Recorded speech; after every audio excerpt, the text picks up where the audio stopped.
Assalamualaikum warahmatullahi wabarakatuh. Salam satu nyali Wani. Kembali lagi di channel Sahabat Wani Dulur, channel kebanggaan arek Surabaya, channel asli arek Surabaya. Nah, di video kali ini saya akan review lagi tentang cerita bonek yang dimana nantinya dari kawan saya, bonek yang pergi away ke kota Bandung, tetapi akan ada halangan di kota Solo. Masih ingatkah ketika jadian warga Solo bentrok dengan bonek? Akan saya review ceritanya salah satu bonek dari Surabaya yang berangkat ke kota Solo. Bagaimana nanti ceritanya? Sebelum saya cerita, jangan lupa dulu dulur yang belum pernah melihat video ini, di subscribe dulu channel Sahabat Wani ini. Di logo warna merah diklik subscribe, kemudian logo loncengnya diklik juga. Fungsinya untuk apa? Agar ketika saya upload nanti dulur-dulur bakal mendapatkan informasi bahwasanya Sahabat Wani telah mengupload video terbarunya dan dulur-dulur bisa melihat sehingga bisa terhibur dari video-video yang saya review nantinya. Nah, buat dulur-dulur juga semoga sehat selalu, senantiasa dilimpahkan rezekinya di tahun yang baru ini. Selamat tahun baru buat dulur-dulur semuanya. Semoga menjadi lebih baik dalam hal apapun. Jadi buat dulur-dulur juga kalau misalkan ada cerita yang dimana ketika berangkat bonek baik di laga Persebaya main di kandang maupun laga di luar kandang, ataupun dulur-dulur supporter lainnya yang lagi away maupun lagi nonton tim kesayangannya mau menceritakan ceritanya, ceritakan aja, nanti bisa DM di Instagram kami, yakni Instagram Sahabat Wani 27. Nah, di situ nanti dulur-dulur bisa cerita bagaimana perjalanan cerita Anda, nanti akan kita review dan kita akan upload di channel YouTube Sahabat Wani. Jangan lupa ya dulur ya, Instagramnya Sahabat Wani, dikirim pesan, nanti akan saya kasih nomor saya, kita komunikasi lebih lanjut by WhatsApp, kemudian kita akan menceritakan bagaimana ceritanya dulur-dulur selama menjadi supporter sepak bola.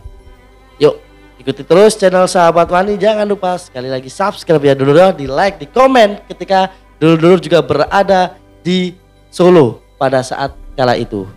Oke dulur, jadi ceritanya seperti ini. Sebelum kita dimulai, maka saya akan mau menyampaikan buat dulur, sinyal Wani dimulai. Oke dulur, jadi ceritanya seperti ini. Anggap saja kawan saya ini namanya Mas Doni.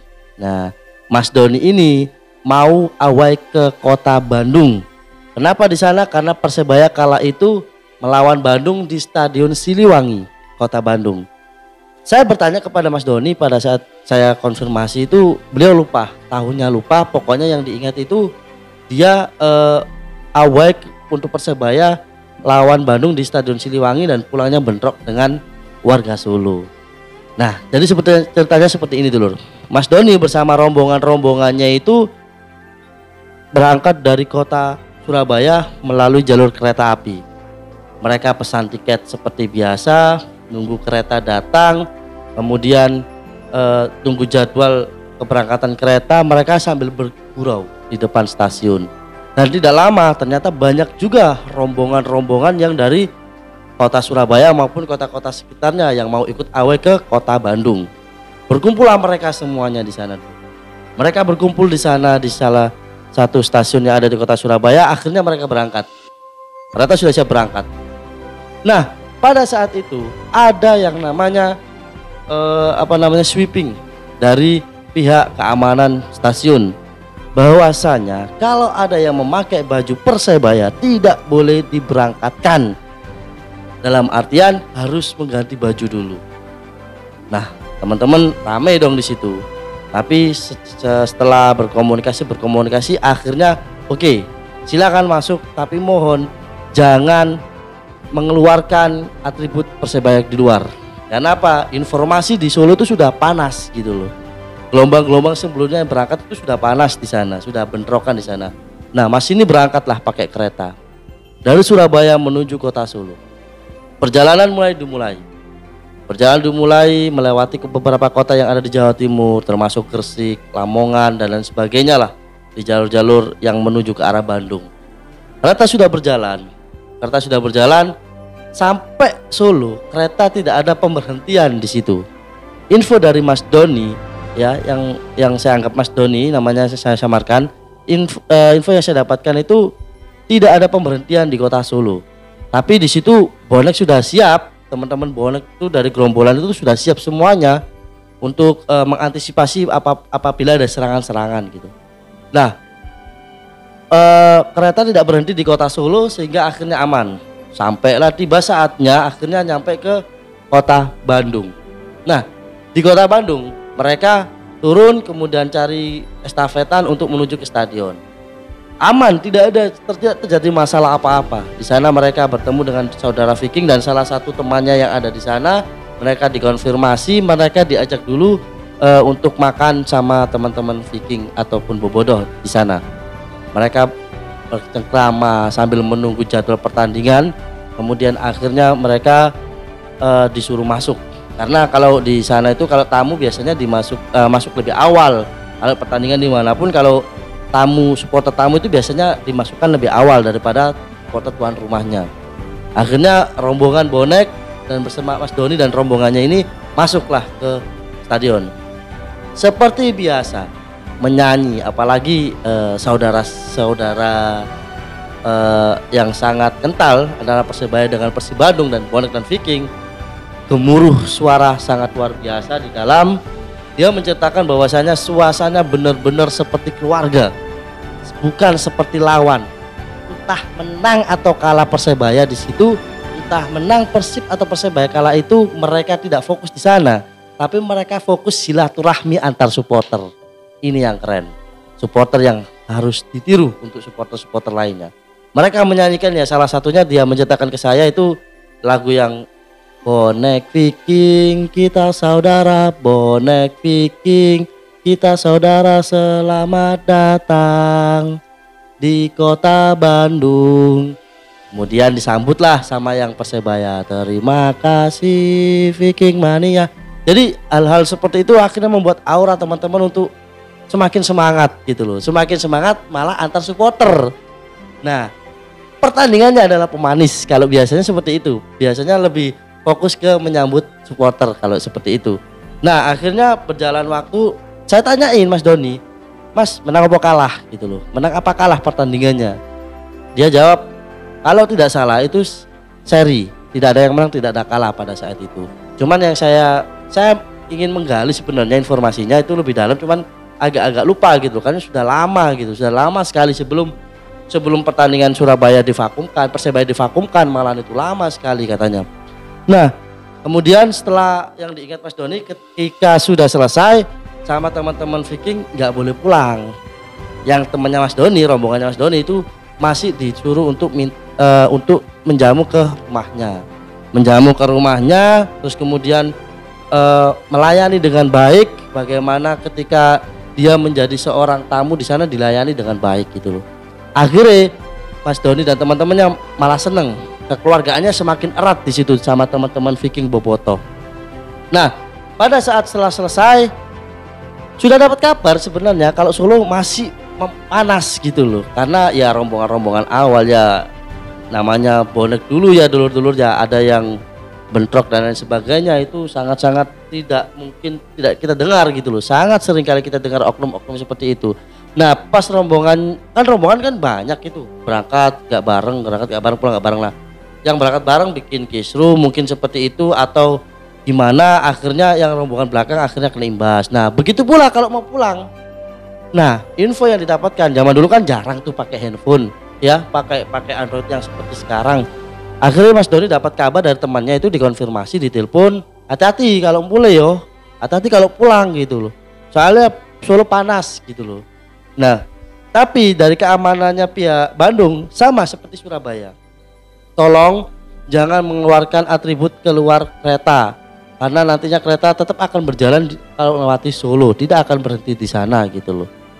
Nah, pada saat dirasa mulai selesai untuk silaturahmi, Mas Doni diantarkan oleh teman-teman dari Bandung untuk ke stasiun dan menuju kota Surabaya. Ini dulu di sini, serunya di sini. Perjalanan dari kota Bandung melewati Jawa Barat sudah masih aman-aman saja. Mereka menyanyikan lagu Persebaya, menceritakan bagaimana keseruannya tadi di sana, saling cerita dengan bonek-bonek yang lainnya. Mereka juga menceritakan, wah kalau besok Bandung ke sana pasti kita harus harus kita jamu, pokoknya seperti itulah, saling membalas silaturahmi. Sampailah perjalanan, tibalah di kota Solo, kurang lebih itu siang hari atau sore hari itu. Nah di situ dulur mulai ada gesekan, di mana sudah memasuki kota Solo. Jadi gini, info dari Mas Doni, warga Solo itu sebenarnya banyak, yang menghadang itu banyak, tapi kan antar stasiun, antar area kereta api itu berapa orang gitu loh. Jadi nggak gerombol banyak di situ, enggak gitu. Ada berapa di sini, tapi harus lemparan batu terus.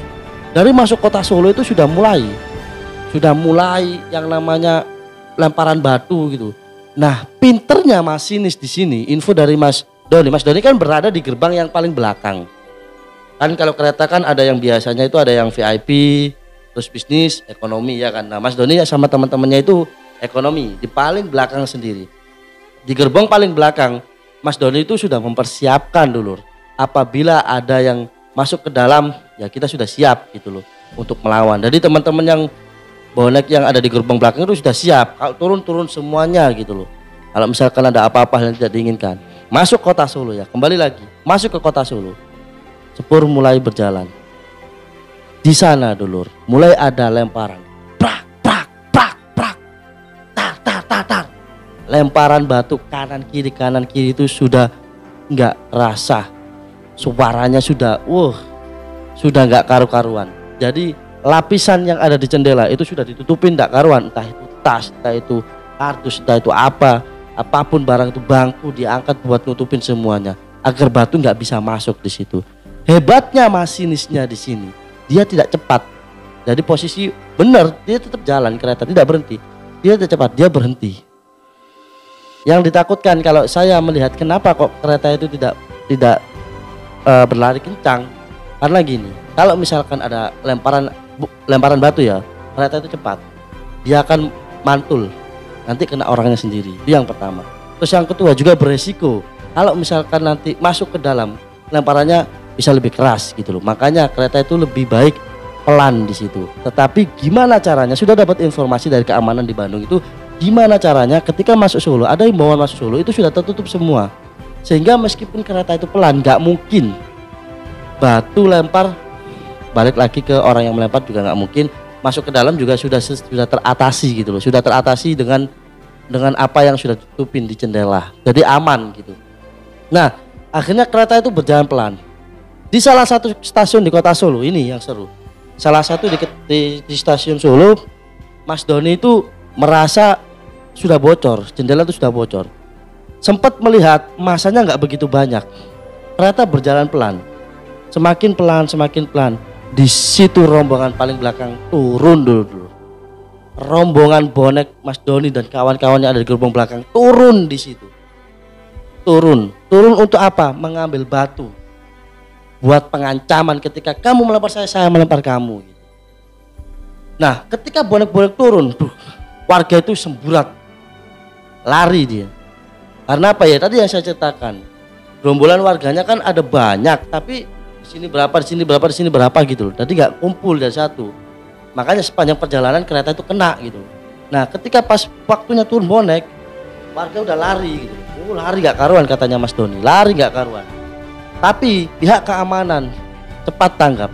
Akhirnya pihak keamanan langsung turun dari kereta, langsung mengejar dulur-dulur bonek untuk masuk lagi ke dalam kereta. Nah, di situ hampir saja terjadi chaos. Tapi suasana itu memanas katanya Mas Doni. Katanya Mas Doni seperti ini sih. Lah aku mati ya wis mati. Lah aku urip ya alhamdulillah. Jadi sudah pasrah di situ, bro. Sudah benar-benar pasrah ketika itu. Nah, kemudian kereta kembali berjalan. gerbong belakang langsung diamankan oleh pihak kepolisian, sehingga tidak ada bonek yang keluar dari kereta api lagi. Sampailah hingga kota Surabaya dengan selamat. Nah, saya sedikit mereview kejadian yang dulu pernah ada, karena pada saat itu saya masih kurang lebih sekolah SMP dulu. Sekarang sudah sekitar 25 tahun, jadi sekitar 10 tahun lebih, malah sekitar berapa ya, 2010, berarti ya sekitar 10 tahun 12 tahun yang lalu. Itu saya juga sempat mendengar berita gitu loh, kejadian itu, dan Mas Doni itu ternyata ada di sana. Mas Doni itu umurnya 2-3 tahun di atas saya. Nah, Mas Doni pada saat itu kurang lebih itu sekitar SMA dia berangkat ke sana. Saya masih SMP dan saya belum berani away di sana gitu. Saya hanya menonton di Tambak Sari. Saya mendengar cerita kala itu adalah Pasopati ya, warga Solo. Bedain dulu ya, supporter Pasopati dengan warga Solo itu beda apa ya, beda namanya. Kalau warga belum tentu supporter ya, kalau supporter sudah pasti warga, jadi beda lah. Jangan disamakan supporter terus warga Solo, beda. Informasi yang saya dapatkan dari berita itu karena pada saat keberangkatan yang salah memang oknum dari bonek gitu loh katanya ya toh. Katanya dari media yang saya baca itu katanya pada saat itu menjarah seperti itu, sehingga akhirnya marah warga Solo. Nah, sedangkan yang gelombang-gelombang awal yang menjarah, akhirnya warga Solo kompak untuk melawan yang gelombang-gelombang kedua yang lewat gitu loh. Begitu pula sebaliknya, malah ditunggu, bener-bener ditunggu, semuanya ditunggu sama warga Solo gitu loh. Nah, sebenarnya permasalahan ini bukan antar supporter, tetapi antar warga. Oknum bonek, saya tidak bilang supporter bonek, karena apa? Tidak seluruh bonek itu seperti itu. Saya tekankan lagi, ada permasalahan apapun tentang bonek yang jelek, tentang Persebaya yang jelek, bukan bisa dinamakan bonek, tapi saya bisa mengatakan itu adalah oknum yang memanfaatkan atas namakan bonek untuk mencari keinginannya sendiri. Nah, karena hal seperti itu, akhirnya imbasnya ke warga Solo, imbasnya ke Pasopati, dulur kita dari supporter Solo. Beberapa tahun kita seakan-akan sudah menjadi kon musuhku, aku musuhmu, kamu musuhku, aku musuhmu. Jadi seperti itu beberapa tahun. Dan alhamdulillah berjalannya tahun, berjalannya waktu, berjalannya tahun, akhirnya bonek Pasopati seduluran. Karena sudah saling dewasa, saling jaga, berkomunikasi antara pentolan bonek dengan pentolan Pasopati. Pasopati ke Surabaya dijamu, Surabaya ke Solo dijamu oleh dulur Pasopati. Akhirnya cerita dulu yang kelam bisa hilang karena sudah ada perdamaian. Seperti inilah yang harusnya terus dilakukan oleh supporter-supporter yang ada di Indonesia. Dan alhamdulillah bahkan sekarang bonek Pasopati kita saudara. Hal-hal seperti itu ketika mereka bertemu selalu dinyanyikan gitu loh. Bahkan ya tidak sedikit pun warga Pasopati juga ketika di Surabaya dijamu oleh teman-teman dari Persebaya Surabaya. Itulah ceritanya dulur, ketika bagaimana away ke kota Bandung, serunya ketika di melewati lintasan rel kereta api dengan warga Solo. Nah, dari sini kita dapat pelajaran bahwasanya ya udah, yang dulu, yang sekarang, yang terpenting adalah bagaimana kita melangkah untuk masa depan yang lebih cerah tentang perdamaian antar supporter. Mas Doni juga berpesan kepada saya, itu adalah salah satu awal yang sangat mencemaskan. Oh, bukan mencemaskan ya, apa ya? Yang memanas lah maksudnya. Iya, yang mencemaskan ya bener. Yang bener-bener rasa takutnya muncul, pasrah di situ. Dia bener-bener takut, bener-bener pasrah, bener-bener kalau aku siap melawan, siap mati dan lain sebagainya. Itu yang disampaikan oleh Mas Doni kepada saya. Dan alhamdulillah Mas Doni sekarang sehat walafiat, tidak ada halangan apapun dan masih bonek seperti biasa. Kalaupun Persebaya main ya tetap main seperti biasa, nonton seperti biasa. Dan buat dulur-dulurku, terus ayo kita berdoa semoga masalah ini selesai. Salah satunya yakni virus COVID-19. Semoga cepat selesai dan PSSI kembali membuka pertandingan, tidak meruwetkan perizinan ya. Yang dari kepolisian tidak meruwetkan sehingga ada permainan minimal lah, kalau nggak tanpa supporter minimal ada pertandingan. Kita sudah rindu yang namanya sepak bola, Pak. Kita yang sudah rindu sama yang namanya pertandingan, kita sudah rindu samanya hiburan gitu loh. Sampai kapan kita harus tertekan seperti ini? Oke dulur, jangan lupa di subscribe channel Sahabat Wani. di like, di komen, dan ceritakan di komentator bagaimana ketika Anda yang melihat video ini ada di kota Solo kala itu. Bagaimana ceritanya, historinya seperti apa, ceritakan. Dan buat dulur-dulur, ikuti terus ya channel Sahabat Wani, semoga terhibur. Oh ya, channel Sahabat Wani akan upload setiap hari Sabtu. Oke, terima kasih. Sinyal Wani diakhiri. Assalamualaikum warahmatullahi wabarakatuh. Salam satu nyali Wani.